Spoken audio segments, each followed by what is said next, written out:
ಇವತ್ತು ಅಂದ್ರೆ ನೀವು ಗಮನಿಸ್ತಾ ಇದ್ದೀರಿ ಪ್ರಕರಣವನ್ನ. ಒಂದ್ ಕಡೆಯಲ್ಲಿ ಮಂಗಳವಾರದಿಂದ ಆರಂಭ ಆಯ್ತು, ಗುರುವಾರ ಒಂದು ಮಹತ್ವದ ಬೆಳವಣಿಗೆ ಆಯ್ತು, ಶುಕ್ರವಾರ ಶನಿವಾರ ಏನೂ ಆಗ್ಲಿಲ್ಲ, ಏನಾಗತ್ತೆ ಅನ್ನೋದು ಕುತೂಹಲ ಇತ್ತು, ಒಂದು ಅಪನಂಬಿಕೆ ಕೂಡ ಶುರುವಾಯ್ತು.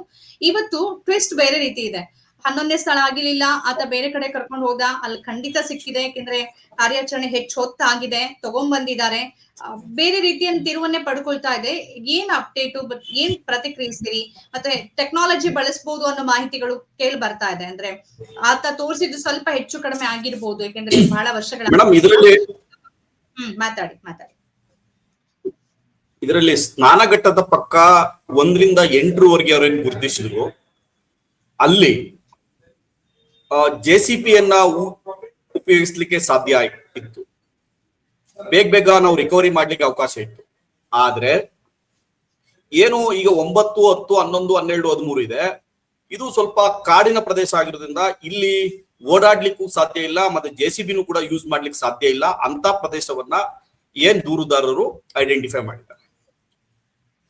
ಆ ಕಾರಣದಿಂದ ಟೆಕ್ನಾಲಜಿಯನ್ನ ಯೂಸ್ ಮಾಡಿ, ಆಧುನಿಕತೆ ಆಧಾರದ ಮೇಲೆ ಒಳ್ಳೊಳ್ಳೆ ಟೆಕ್ನಾಲಜಿ ಇವತ್ತಿದೆ, ಕೆಳಗಡೆ ಏನಿದೆ ಅಂತ ಐಡೆಂಟಿಫೈ ಮಾಡ್ಲಿಕ್ಕೆ ಅವಕಾಶ ಇದೆ. ಆ ಟೆಕ್ನಾಲಜಿಯನ್ನ ಯೂಸ್ ಮಾಡಿದ್ರೆ maybe it is very very useful to the SIT. ಇಷ್ಟೊಂದು ಅವ್ರು ಏನು ಐಡೆಂಟಿಫೈ ಮಾಡಿರ್ಬೋದು. ಒಂದಷ್ಟು ಕಾರಣಗಳಿಂದ 2017ರಲ್ಲಿ ದೊಡ್ಡ ಮಟ್ಟದ ಫ್ಲೋಡ್ ಆಗಿದ್ದಲ್ಲಿ ಒಂದಷ್ಟು ಮಣ್ಣಿನ ಸವಕಳಿ ಜರುಗಿರೋದು ಎಲ್ಲ ಆಗಿರಬಹುದು ನನ್ನ ಅನಿಸಿಕೆ. ಒಂದಷ್ಟು ಮತ್ತೆ ರೋಡ್ ವೈಡನಿಂಗ್ ಆಗಿರ್ಬೋದು, ಒಂದಷ್ಟು ಬದಲಾವಣೆ ಆಗಿರುತ್ತೆ. ಆ ಕಾರಣದಿಂದ ಟೆಕ್ನಾಲಜಿಯನ್ನ ಯೂಸ್ ಮಾಡಿದ್ರೆ ಇನ್ನೊಂದು ಸ್ವಲ್ಪ ಹೆಲ್ಪ್ ಆಗೋದು ಅಂತ ನನ್ಗೆ ಅನಿಸುತ್ತೆ. ಜೊತೆಗೆ ಇನ್ನೊಂದು ವಿಷಯ ಮಾತಾಡಿ ಇಲ್ಲ ಮಾತಾಡಿ. ಸರ್ ಮಾತಾಡ್ತಾ ಜಯಂತ್ ಅವ್ರದ್ದು ಒಂದು ಕಂಪ್ಲೇಂಟ್ ಬಗ್ಗೆ ಮಾತಾಡ್ತಾ ಇದ್ರು. ನಾನು ಗಮನಿಸ್ದೆ, ಏನು ರಾಜ್ಯ ಸರ್ಕಾರ ಒಂದು ಆದೇಶವನ್ನ ಮಾಡಿದೆ, ಆ ಆದೇಶದಲ್ಲಿ ಬಹಳ ಸ್ಪಷ್ಟವಾಗಿ ಆದೇಶ ಮಾಡಿದರೆ, ಸೌಜನ್ಯ ಪ್ರಕರಣವನ್ನ ಹೊರತುಪಡಿಸಿ ಇಡೀ ರಾಜ್ಯದಲ್ಲಿ ಯಾವ್ಯಾವ ಈ ರೀತಿಯ ಅಸಹಜ ಸಾವುಗಳು ಆಗಿದಾವೆ, ಮಿಸ್ಸಿಂಗ್ ಆಗಿದಾವೆ, ಯಾವ್ಯಾವ ಕಂಪ್ಲೇಂಟ್ ಇದೆ ತಗೊಳ್ಳಿ, ಅವೆಲ್ಲವನ್ನು ಕೂಡ ಈ ಎನ್ಕ್ವೈರಿಯ ತೆಗೆದುಕೊಂಡು ಬಂದು ಎನ್ಕ್ವೈರಿ ಮಾಡಿ ಅಂತಕ್ಕಂತಹ ಒಂದು ಸ್ಪಷ್ಟ ಆದೇಶವನ್ನ SITಗೆ ಕೊಟ್ಟಿದೆ. ಈಗ ಒಂದು ಪಬ್ಲಿಕ್ ಇದನ್ನ ನೀವು ಬಂದು ವಿಟ್ನೆಸ್ ಕೊಡಿ, ಕಂಪ್ಲೇಂಟ್ ಕೊಡಿ, ನೀವು ಯಾರಾದ್ರೂ ಇದ್ರೆ ಹೇಳಿ ಅಂತ ಹೇಳಿದ್ದೆ SIT. ಜಯಂತ್ ಅವ್ರನ್ನ ಯಾಕೆ ಧರ್ಮಸ್ಥಳ ಪೊಲೀಸ್ ಸ್ಟೇಷನ್ಗೆ ಕಳಿಸಿದ್ದಾರೆ ಅನ್ನೋದು ಕೂಡ ಯಕ್ಷ ಪ್ರಶ್ನೆ ಆಗಿದೆ. ಯಾಕೆಂದ್ರೆ ಅವರೇ ಆನ್ಲೈನ್ ಓಪನ್ ಮಾಡಿದ್ರು. ನೀವು ಯಾರು ಸಾರಿ ಈಗ ನನಗೆ ಗೊತ್ತಿಲ್ಲ ಶಿಬಿ ಮಾಹಿತಿ ಅಂದ್ರೆ ಎಷ್ಟು ತಗೊಂಡಿದ್ದಾರೆ ಅಂತ. ಹೀಗೂ ಆಗಿರ್ಬೋದಲ್ಲ, ಯಾಕೆಂದ್ರೆ ಯಾವ ವ್ಯಾಪ್ತಿಯಲ್ಲಿ ಯಾವ ಜೂರಿಸ್ಟಿಕ್ಷನ್ ಅಲ್ಲಿ ನಡೆದಿರುತ್ತೆ ಅಲ್ಲಿ FIR ಮಾಡಿ ಅನಂತರ ಇವ್ರು ವರ್ಗಾವಣೆ ಮಾಡ್ಕೊಳ್ಳೋ ಸಾಧ್ಯತೆನೂ ಇರುತ್ತಾ? ಆ ತರದ ಅವಕಾಶ ಇದೆಯಾ ಪ್ರದೀಪ್? ಯಾಕೆಂದ್ರೆ ಆ ವ್ಯಾಪ್ತಿಯಲ್ಲಿ ನಡೆದಿದೆ, ಆ ವ್ಯಾಪ್ತಿಯಲ್ಲಿ FIR ಮಾಡಿ. ಅಲ್ಲ, ನೀವ್ ಹೇಳ್ತಾ ಇರೋದು ತಪ್ಪಿಲ್ಲ. ಆ ವ್ಯಾಪ್ತಿಗೆ ಕಳಿಸಬಹುದಾಗಿತ್ತು, ಕಳಿಸಿರ್ಬಹುದು, ಅದು ಇರ್ಬೋದು. ಆದ್ರೆ SITನೇ ದೂರುದಾರ ಯಾರಾದ್ರೂ ಇದ್ರೆ, ಸಾಕ್ಷಿದಾರ ಏನಂದ್ರೆ ಮಾಹಿತಿ ಕೊಡಿ ಅಂತ ತಾನೇ ಕಾಲ್ಫಾರ್ ಮಾಡಿ, ತಾನೇ ಆ ವಿಟ್ನೆಸ್ ಅಲ್ಲಿ ಕಳಿಸೋ ಬದಲು ತಾನ್ ರಿಸೀವ್ ಮಾಡಿ, SIT ರಿಸೀವ್ ಮಾಡಿ, SIT ರೆಫರ್ ಮಾಡ್ಬೇಕಾಯ್ತು FIR ಮಾಡಿ ಕಳಿಸಿ ಅಂತ ನನ್ನ ವಾದ. ಅದು SIT ರಿಸೀವ್ ಮಾಡ್ಕೋಬೇಕಾಯ್ತು. SIT ರಿಸೀವ್ ಮಾಡಿ ಕಂಪ್ಲೇಂಟ್ ನನಗೆ ಈ ತರ ನಾವು ಪಬ್ಲಿಕ್ ಆನ್ಲೈನ್ ಓಪನ್ ಮಾಡಿದ್ವಿ, ನಮ್ಗೆ ಒಬ್ಬ ಜಯಂತನ ಒಬ್ಬ ದೂರುದಾರ ಇಲ್ಲಿ ಬಂದು ನನ್ಗೆ ಕೊಟ್ಟಿದ್ದಾನೆ, so let them register the FIR, send the copy to me ಅಂತ ಅವ್ರು ಮಾಡ್ಬೇಕಾಯ್ತು, SIT ಮಾಡ್ಬೇಕಾಯ್ತು ಅಂತ ನನ್ನ ವಾದ. ಯಾಕೆ ಜಯಂತ್ ಅವ್ರನ್ನ ಹೇಳಿ ಪ್ರದೀಪ್, ಜಯಂತ್ ಅವ್ರನ್ನ ಅಲ್ಲಿಗೆ ಮತ್ತೆ ನೀವು ಆನ್ಲೈನ್ ಯಾಕೆ ಓಪನ್ ಮಾಡಿದ್ರಿ? ಧರ್ಮಸ್ಥಳ ಪೊಲೀಸ್ ಸ್ಟೇಷನ್ ಕೈಲಿ ಆನ್ಲೈನ್ ಓಪನ್ ಮಾಡಿಸ್ಬೋದಿತ್ತಲ್ಲ, ನಿಮ್ಗೆ ಏನಕ್ಕೆ ಕೊಡ್ಬೇಕು? What is the use? ಈಗ ನಿಮ್ಗೆ ಕೊಟ್ಟೆ ಪ್ರಯೋಜನ ಆಯ್ತು ಹೇಳಿ. ನೀವು ಆನ್ಲೈನ್ ಓಪನ್ ಮಾಡಿದ್ದೇನಕ್ಕೆ? ನೀವು ಮಾಹಿತಿ ತಗೊಂಡಿದ್ದೇನಕ್ಕೆ? ಆ ವಿಟ್ನೆಸ್ ನಿಮ್ಮ ಹತ್ರ ಕರ್ಸ್ಕೊಂಡಿದ್ದೇನಕ್ಕೆ? ನೀವು ಇಲ್ಲ ಅಲ್ಗು ಹಾಕಿ ಅಂತ ಕಳ್ಸಿದ್ದೇನಕ್ಕೆ? ಇದು ರಾಂಗ್ ಅಲ್ವಾ ಮೇಡಮ್? ನೀವು ಪ್ರೊಸೀಜರ್ ಇಲ್ಲ ನಿಮ್ ಕೈ FIR ಮಾಡಕ್ಕಾಗಲ್ಲ ಅನ್ನೋದಾದ್ರೆ ನೀವು ಅದನ್ನ ಹೇಳಿ ನಿಮ್ಮ ಆದೇಶದಲ್ಲಿ. ಹೌದು, ನಾವು FIR ಮಾಡಕ್ಕಾಗಲ್ಲ, ಹಾಗಾಗಿ ನೀವು ಧರ್ಮಸ್ಥಳಕ್ಕೆ ಹೋಗಿ ಅಲ್ಲಿ ಕಂಪ್ಲೇಂಟ್ ಕೊಟ್ಟು ತರಂತ ನಮ್ಮ ಹತ್ರ ಬನ್ನಿ ಅಂತ ಹೇಳಿ. ಆವಾಗ witness can decide, complaint can decide where I can go. It is correct. ಇನ್ನು ಮುಂದೆ ಬರಬಹುದಾದ ಮತ್ತು ಬರಬೇಕು ಅಂತ ಅಂದುಕೊಳ್ಳೋರಿಗೆ SITಯ ಈ ತೀರ್ಮಾನ ಅಥವಾ ಇಲ್ಲಿ ಮಾಹಿತಿಯ ಕೊರತೆನೋ ಮಿಸ್ಕಮ್ಯುನಿಕೇಶನ್ ಆಗಿದೆಯೋ ನನಗೂ ಗೊತ್ತಿಲ್ಲ, ಅಷ್ಟು ಮಾಹಿತಿ ಇಲ್ಲ. ಏನಾಗುತ್ತೆ ಅವರಿಗೆ ಒಂದು ನನ್ನ ಕಳಕಳಿಯ ಉದ್ದೇಶ ಏನಂತಂದ್ರೆ, ಧರ್ಮಸ್ಥಳ ಪೊಲೀಸ್ ಸ್ಟೇಷನ್ ಆ ರೀತಿಯ ನಿಷ್ಪಷ್ಟ ಸೂಕ್ತವಾದ ತನಿಖೆಯನ್ನ ಮಾಡ್ತಾ ಇದ್ರೆ, ಅವರು ಬಹಳ ಸ್ಪೇರ್ ಇನ್ವೆಸ್ಟಿಗೇಷನ್ ಮಾಡ್ತಾರೆ ಅನ್ನೋ ನಂಬಿಕೆ ಇದ್ದಿದ್ರೆ ಈ ಪ್ರಕರಣಗಳೇ ಆಯ್ತಾ ಇರ್ಲಿಲ್ಲ. ಆ ಪೊಲೀಸ್ ಸ್ಟೇಷನ್ ಯಾರ್ದೋ ಅಡಿಯಾಳಲ್ಲಿದೆ, ಯಾರ್ದೋ ಮರ್ಜಿಯಲ್ಲಿದೆ. ಆ ಪೊಲೀಸ್ ಸ್ಟೇಷನ್ ಯಾರ್ದೋ ಅಡಿಯಾಳ ಕೆಲಸ ಮಾಡ್ತಾ ಇದೆ ಅನ್ನೋದೇ ನಮ್ಮೆಲ್ಲರ ದೂರು. ನೀವು ಅಂತ ಸ್ಟೇಷನ್ಗೆ ಹೋಗಿ ಅಂದ್ರೆ ಯಾಕೆ ಹೋಗ್ಬೇಕು ಅಲ್ಲಿಗೆ? ನೀವು ಈ ದುರ್ಘಟನೆಗಳಿಗೆ, ಈ ಸಾವುಗಳಿಗೆ, ಈ ರೇಪ್ಗಳಿಗೆ ಆ ಪೊಲೀಸ್ ಸ್ಟೇಷನ್ ನೇರ ಹೊಣೆ. ಸರಿಯಾದ ರೀತಿ ಕೆಲಸ ನಿರ್ವಹಿಸಿದ್ರೆ ಈ ದುರ್ಘಟನೆಗಳು, ಈ ಸಾವುಗಳು, ಈ ರೇಪ್ಗಳು ಆಗ್ತಾ ಇರ್ಲಿಲ್ಲ. ಅದಕ್ಕೆ ಮೂಲ ಕಾರಣ ಪೊಲೀಸ್ ಸ್ಟೇಷನ್. ಕರೆಕ್ಟ್. ಈಗ ಸಾಕ್ಷಿ ಪೊಲೀಸ್ನವರೇ ಆರೋಪಿತರು. ಸೌಜನ್ಯ ಪ್ರಕರಣದಲ್ಲಿ ಏನನ್ನ ಅಬ್ಸರ್ವೇಷನ್ ಮಾಡಿದೆ ತಮಗೆ ಗೊತ್ತಿದೆ. ಯಾವ ತನಿಖಾಧಿಕಾರಿಗಳ ಬಗ್ಗೆ ಏನ್ ಆದೇಶವನ್ನು ಮಾಡಿದೆ ತಮಗೆ ಗೊತ್ತಿದೆ. ಹಾಗಾಗಿ ಇಲ್ಲಿ ಪೊಲೀಸ್ ಸ್ಟೇಷನ್ನೇ ವಿಲನ್, ಪೊಲೀಸ್ ಸ್ಟೇಷನ್ನೇ ಆರೋಪಿ. ಹಾಗಾಗಿ ಅಂತ ಪೊಲೀಸ್ ಸ್ಟೇಷನ್ಗೆ ನೀವು ಕಳಿಸ್ಬೇಡಿ. ಜನ ಆ ಪೊಲೀಸ್ ಸ್ಟೇಷನ್ ಬಗ್ಗೆ ನಂಬಿಕೆಯನ್ನ ಕಳ್ಕೊಂಡಿದ್ದಾರೆ. ಆ ಪೊಲೀಸ್ ಸ್ಟೇಷನ್ ಮುಂದೆ ಯಾವುದೇ ದೂರುದಾರ ಹೋಗ್ಲಿಕ್ಕೆ ಸಾಧ್ಯ ಇಲ್ಲ. ಕರೆಕ್ಟ್ ಪ್ರದೀಪ್. ಈಗ ಅದ್ರ ಜೊತೆಗೆ ಇದೇ SIT ತಂಡದ ಇನ್ಸ್ಪೆಕ್ಟರ್ ಒಬ್ಬ ಇಷ್ಟೆಲ್ಲ ನಡೀತಿದೆ, ಚರ್ಚೆ ಆಗ್ತಿದೆ ಮತ್ತು ದೊಡ್ಡ ಮಟ್ಟದಲ್ಲಿ ಜನ ಕೂಡ ಮಾತಾಡ್ತಿದ್ದಾರೆ, ಬೇರೆ ರಾಜ್ಯಗಳು ಬಂದು ಸುದ್ದಿ ಮಾಡ್ತಿದ್ದಾರೆ. ಆದ್ರೂ ಆ ತಂಡದ ಒಬ್ಬ ಅಧಿಕಾರಿ ಈ ದೂರುದಾರನನ್ನ ಬೆದರಿಸ್ತಾನೆ, ನೀನು ಕೇಸ್ ವಾಪಸ್ ಪಡ್ಕೊ ಅಂತಂದ್ರೆ ಇದೆ. ಅಂದ್ರೆ ಈ ಹಂತದಲ್ಲೂ ಬೆದರಿಸ್ತಾರೆ ಅಂತಂದ್ರೆ ಏನ್ ಅರ್ಥ ಪ್ರದೀಪ್ ಇದು?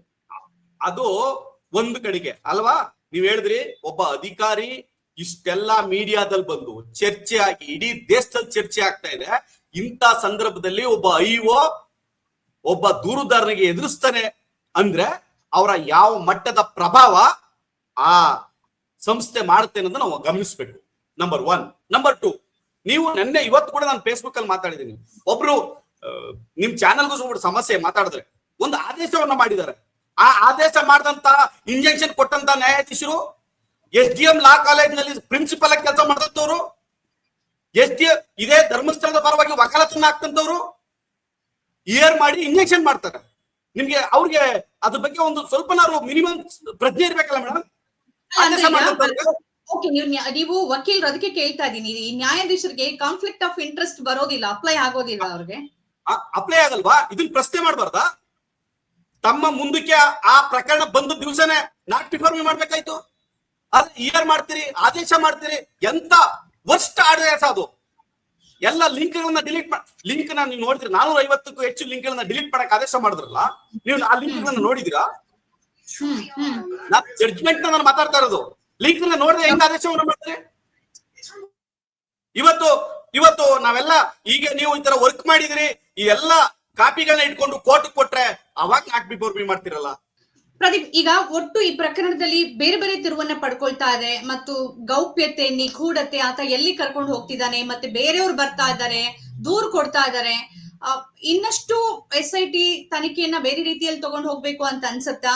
ಏನ್ ಅನ್ಸತ್ತೆ ಇದ್ರ ಬಗ್ಗೆ? ಅಲ್ಲ ಮೇಡಮ್, ನಾನು ವೈಯಕ್ತಿಕವಾಗಿ ಏನಂತಂದ್ರೆ ಯಾರನ್ನ ನಂಬಬೇಕು, ಈ SIT ಬಗ್ಗೆ ತುಂಬಾ ನಂಬಿಕೆ ನಾವೆಲ್ಲ ಇಟ್ಕೊಂಡಿದೀವಿ. ಹೋರಾಟಗಾರರಿರ್ಬೋದು, ಯೂಟ್ಯೂಬ್ ಚಾನೆಲ್ಸ್ ಗಳಿರ್ಬೋದು, ಇವತ್ತು ಇದ್ರ ಬಗ್ಗೆ ಬೆಳಕು ಚೆಲ್ತಿರ್ತಕ್ಕಂಥ ಎಲ್ಲ ವ್ಯಕ್ತಿಗಳು ಕೂಡ ನಂಬಿಕೆ ಇಟ್ಕೊಂಡಿದೀವಿ. ಅಂತ ಸಂಸ್ಥೆ ಒಳಗಡೆ ಇಂತ ಯಾರೋ ಅಯೋಗ್ಯರು ಸೇರ್ಕೊಂಡವ್ರೆ ಅಂದ್ರೆ ಎಲ್ಲ ಒಂದ್ ಕಡೆ ಇಲ್ಲಿ ನಡೀತಾ ಇರ್ತಕ್ಕಂಥ ತನಿಖೆಯ ಗುಟ್ಟನ್ನ ಅವ್ರಿಗೆ ರವಾನೆ ಮಾಡ್ತಾರೆ. ಹಾಗಾಗಿ ತನಿಖಾಧಿಕಾರಿಗಳು ಏನು SIT ಟೀಮ್ ಇದೆ ಅದ್ರ ಬಗ್ಗೆ ಕೂಡ ಒಂದು ಸೂಕ್ತವಾದ ತೀರ್ಮಾನ ತೆಗೆದುಕೊಳ್ಬೇಕು. ಆ ಟೀಮ್ ಬಗ್ಗೆ ಎಚ್ಚರಿಕೆಯನ್ನು ವಹಿಸ್ತಕ್ಕಂಥ ಕೆಲಸವನ್ನ ಸರ್ಕಾರ ಮಾಡಬೇಕು, ಮೇಲುಸ್ತುವಾರಿಯನ್ನು. ಅದಕ್ಕೆ ನಾವು SIT ರಚನೆ ಮಾಡ್ಬೇಕಾ ಸಂದರ್ಭದಲ್ಲೇ ಮುಖ್ಯಮಂತ್ರಿಗಳಿಗೆ ಒಂದು ಮನವಿಯನ್ನು ಸಲ್ಲಿಸಿದ್ವಿ. ಇದರ ಮೇಲ್ವಿಚಾರಣೆಯನ್ನ ಹಾಲಿ ನ್ಯಾಯಾಧೀಶರು, ಹೈಕೋರ್ಟ್ ನ್ಯಾಯಾಧೀಶರು ಅಥವಾ ನಿವೃತ್ತ ನ್ಯಾಯಾಧೀಶರು ಮೇಲ್ವಿಚಾರಣೆಯನ್ನ ಮಾಡಬೇಕು ಅನ್ನೋ ಮನವಿಯನ್ನ ಅವತ್ತಿನ ಮುಖ್ಯಮಂತ್ರಿ ಅವರಿಗೆ ಕೊಟ್ಟಂತ ರೆಪ್ರೆಸೆಂಟೇಷನ್ ಅಲ್ಲಿ ಕೇಳ್ಕೊಂಡಿದ್ವಿ. ಅದು ಆಗಿಲ್ಲ. ಅದಕ್ಕೆ ಈ ಸಮಸ್ಯೆ ಆಗ್ತಾ ಇರೋದು. ಒಬ್ಬೊಬ್ರು ಮೇಲ್ವಿಚಾರಣೆ ಇಲ್ಲ, SIT ಟೀಮೇ ಫೈನಲ್ ಆಗಿರೋದ್ರಿಂದ ಈ ಸಮಸ್ಯೆ ಆಗ್ತಾ ಇದೆ. ಈಗಲೂ ಕಾಲ ಮಿಂಚಿಲ್ಲ, ಒಬ್ರು ಮೇಲ್ವಿಚಾರಣೆ ಆಗ್ಬೇಕು.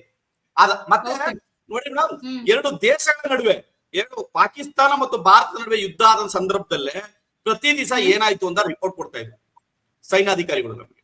ಇವತ್ತು ಏನಾಯ್ತು, ಇವತ್ತು ಏನ್ ಮಾಡಿದ್ವಿ ಅಂದ್ರೆ, ನೀವು ಎಲ್ಲವನ್ನೂ ಕೊಡ್ಬೇಕು ಅಂತಿಲ್ಲ, ಮಾಹಿತಿಗೋಸ್ಕರ ಯಾವ್ದನ್ನು ಕೊಡ್ಬೇಕು ಅದನ್ನ ಕೊಡಿ. ನೀವು ಗೌಪ್ಯವಾಗಿ ಇಡ್ಬೇಕಾದ ಮಾಹಿತಿನೇ ಗೌಪ್ಯವಾಗಿ ಇಡಿ. ಇವತ್ತು ಹೌದು, ನಾವು ಪಾಯಿಂಟ್ ನಂಬರ್ 1 ಹಾಕ್ತಿದೀವಿ, ಒಂದು ಅಸ್ಥಿ ಪಂಜರ ಸಿಕ್ಕಿದೆ ಅಥವಾ ಸಿಕ್ಕಿದೆ, ಇಷ್ಟನ್ನಾರು ಮಾಹಿತಿ ಕೊಡ್ಬೇಕಲ್ಲ ಮೇಡಮ್? ಇದು ಸಾರ್ವಜನಿಕರ ಮಾಹಿತಿಗೆ ನಾನು ಕೇಳ್ತಾ ಇರೋದು. That is a fair investigation. ಇಷ್ಟನ್ನಾದ್ರೂ SIT ತಂಡ ಮಾಡ್ಬೇಕು. ಇದು ಓಕೆ. ನಮ್ಮೆಲ್ರಿಗೂ ಹಾ. ಆ ಅಲ್ಲ ಕೆಲಸ ಅವ್ರ ಆಗ್ಬೇಕು. ಈಗ SITಗೆ ಏನಾಗುತ್ತೆ, ಗೃಹ ಸಚಿವರು ಇನ್ಸ್ಟ್ರಕ್ಷನ್ ಕೊಟ್ಟಿರ್ತಾರೆ, ನೀವು ತನಿಖೆ ಪೂರ್ಣ ಆಗೋವರೆಗೆ ಯಾವುದೇ ಮಾಹಿತಿಯನ್ನ ಕೊಡಬೇಡಿ ಅಂತ. ಗೃಹ ಸಚಿವರಿಗೆ ಈಗ ಮನವಿ ಮಾಡ್ಬೇಕಾಗತ್ತೆ, ನೀವು ಏನಿದೆ ಒಂದು ಅಟ್ಲೀಸ್ಟ್ ಒಂದ್ ವಾರಕ್ಕೆ ಒಂದ್ ಸಾರಿನಾದ್ರೂ ಅಪ್ಡೇಟ್ ಕೊಡಿ, ಡೈಲಿ ಬೇಸಿಸ್ ಇಲ್ಲದೆ ಇದ್ರು. ಯಾಕೆಂದ್ರೆ ಇದು ರಾಜ್ಯ ಮತ್ತು ರಾಷ್ಟ್ರವನ್ನ ಸೆಳೆದಿರುವ ಮತ್ತು ಜನ ಅತ್ಯಂತ ಕುತೂಹಲದಿಂದ ಅಲ್ಲ ಮೇಡಮ್, ಎರಡು ದೇಶಗಳ ನಡುವೆ ನಡೆದಂತ ಯುದ್ಧದ ಮಾಹಿತಿನೇ ಕೊಟ್ಟವ್ರೆ. ಏನ್ ಕೊಡ್ಬೇಕು ಅಂತ ಅವ್ರಿಗೆ ಗೊತ್ತಿದ್ದು ಕೊಟ್ಟಿದ್ದಾರೆ. ಇದೇನ್ ಮೇಡಮ್, ಇದ್ಯಾಕೆ ಕೊಡ್ಬಾರ್ದು ಮೇಡಮ್? ಇದೇನ್ ಅಂತ ಗೌಪ್ಯತೆ ಏನಿದೆ ಮೇಡಮ್? ನೀವು ಗೌಪ್ಯವಾಗಿ ವಿಚಾರ ಗೌಪ್ಯವಾಗಿ ಇದೆ ಏನ್ ಮಾಡ್ತೀವಿ ಅಂತ ಬೇಕಲ್ವ ನಮ್ಗೆ? ನಾವು ಕೂಡ ನಿಮ್ನೆಲ್ಲ ಅಬ್ಸರ್ವ್ ಮಾಡ್ತಾ ಇದೀವಲ್ವಾ, ಪ್ರತಿ ದಿವಸ ವಾಚ್ ಮಾಡ್ತಾ ಇದೀವಲ್ವಾ, 100 ಜನ ಏನ್ ಆಗ್ತಿದೆ ಅಂತ ಲಕ್ಷಾಂತರ ಜನ ಕಾಯ್ತಾ ಇದೀವಲ್ವಾ, ನಾವು ಟಿವಿ ವಾಚ್ ಮಾಡ್ತಾ ಇದೀವಲ್ವಾ, ನಮ್ಗೆ ಅದ್ ಮಾಹಿತಿ ಸಿಗ್ಬೇಕಲ್ವಾ? ನೀವ್ ಯಾಕೆ ಮೀಡಿಯಾದ್ರ ಯಾಕೆ ಕದ್ದು ಮುಚ್ಚಿ ಇನ್ಫಾರ್ಮೇಶನ್ ತಗೋರ್ಬೇಕು? ಯಾರನ್ನೋ ಕೇಳ್ಬೇಕು? ನೀವ್ ಯಾಕೆ ಅಲ್ಲಿ ಕಾಯ್ಬೇಕು? ನಿಮ್ಗೊಂದು ಪ್ರೆಸ್ ಮೀಟ್ ಅರೇಂಜ್ ಮಾಡ್ಲಿ, 2 ದಿವಸಕ್ಕೋ 3 ದಿವಸಕ್ಕೋ ಒಂದ್ಸರಿ ಮಾಹಿತಿ ಕೊಡ್ಲಿ. ಕರೆಕ್ಟ್. ಇದ್ರ ಜೊತೆ ಇನ್ನೊಂದು ಪ್ರಶ್ನೆ ಬರುತ್ತೆ, ಏನು ಅಂತಂದ್ರೆ, ಈಗ ಏನಾದ್ರೂ ಈ ದೂರುದಾರನ ಪರ ವಕೀಲರಿಗೆ ತಾಂತ್ರಿಕ ತೊಂದರೆಗಳು ಅಥವಾ ಏನಾದ್ರೂ ಇದೆಯಾ ಅಂತ? ಯಾಕೆಂದ್ರೆ ಯಾವಾಗ ಅಲ್ಲಿನ ಠಾಣಾಧಿಕಾರಿ, ತನಿಖಾಧಿಕಾರಿ ಯಾವಾಗ ಸರಿಯಾಗಿ ತನಿಖೆ ಮಾಡಿಲ್ಲ, ಮೊಹಾಂತಿ ಅವರ ನೇತೃತ್ವದಲ್ಲಿ SIT ರಚನೆ ಮಾಡಿ ಅಂತ, ಮತ್ತು ಏನೇನ್ ಲ್ಯಾಪ್ಸ್ ಆಗ್ತಾ ಇದೆ, ಏನೇನ್ ಮಾಡ್ತಿದ್ದಾರೆ ಅಂತ ಪ್ರಕಟಣೆಯನ್ನ ನಿರಂತರವಾಗಿ ಈ ತಂಡ ಹೊರಡಿಸ್ತಾ ಇತ್ತು, ಆ ದೂರುದಾರನ ಪರ ವಕೀಲರ ತಂಡ. ಈಗ ಅವ್ರಿಗೆ ಅಪ್ ಟು ಡೇಟ್ ಇರುತ್ತೆ, ಅವ್ರಿಗಂತೂ ಮಾಹಿತಿ ಖಂಡಿತವಾಗ್ಲೂ ಇರುತ್ತೆ. ಯಾಕೆ ಅವ್ರಿಗೆ ಈಗ ನಮ್ಗೆ ಸುಜಾತ ಭಟ್ ಪರ ವಕೀಲ ಮಂಜುನಾಥ್ ಅವರೇ ಎಲ್ಲಾದ್ರೂ ಪ್ರಕಟಣೆಯನ್ನ ಹೊರಡಿಸಿ ಕೆಲವು ಮಾಹಿತಿ ಕೊಡ್ತಿದ್ದಾರೆ ಹೊರತು, ಈ ದೂರುದಾರನ ಪರ ವಕೀಲರ ಪ್ರಕಟಣೆಗಳು ಇಲ್ಲ, ಅವ್ರ ಕಡೆಯಿಂದನೂ ಮಾಹಿತಿ ಇಲ್ಲ. ಅವರಾದ್ರೂ ಕೊಡ್ಬೋದಲ್ಲ ಪ್ರದೀಪ್? ಖಂಡಿತ.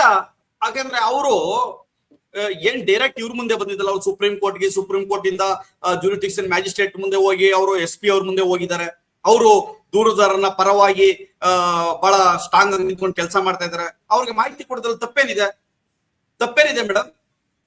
ಅವರು ಒಂದು ರಾಜ್ಯದ ಸಮಸ್ಯೆಯನ್ನ, ಒಂದು ಸ್ಥಳದಲ್ಲಾಗಿರ್ತಕ್ಕಂತ ಒಂದು ದುರ್ಘಟನೆ ಬಗ್ಗೆ ಹೋರಾಟ ಮಾಡ್ತಾ ಇರ್ತಕ್ಕಂಥವ್ರು, ಹೋರಾಟ ಮಾಡಿ ಅವ್ರನ್ನ ಮುಂದಕ್ಕೆ ಕರ್ಕ ಬಂದಿರ್ತಕ್ಕಂಥವ್ರು, ವಿಟ್ನೆಸ್ಗೆ ಬೆನ್ನೆಲುಬಾಗಿ ನಿಂತಿರ್ತಕ್ಕಂಥವ್ರು, ಅವ್ರಿಗೆ ನೀವು ಈ ಮಾಹಿತಿನ ಕೊಡ್ತಕ್ಕಂಥದ್ರಲ್ಲಿ ತಪ್ಪೇನಿದೆ? ಅಲ್ಲ, ನಾನ್ ಕೇಳ್ತಿರೋದು ಅವ್ರಿಗೆ ಮಾಹಿತಿ ಗೊತ್ತಿರುತ್ತೆ. ಯಾಕೆಂದ್ರೆ ದೂರುದಾರ ಆತ ಅವ್ರ ಜೊತೆಗೆ ಇರೋದ್ರಿಂದ ಇವತ್ತು ಅವಧಿಯಲ್ಲೇ ಎಷ್ಟ್ ಸಿಕ್ಕಿದೆ ಅಂತ ಆತ ಅವ್ರ ವಕೀಲರಿಗಂತೂ ತಿಳಿಸಿರ್ತಾನಲ್ಲ, ಅವ್ರ ವಕೀಲರಿಗೆ ಮಾಹಿತಿ ಗೊತ್ತಲ್ಲ, ಅವ್ರ ವಕೀಲರು ಯಾಕೆ ಪಬ್ಲಿಕ್ ಒಂದ್ ಮಾಹಿತಿ ಕೊಡಬಾರದು? ಅಲ್ಲ, ಅದು ನಿಜ.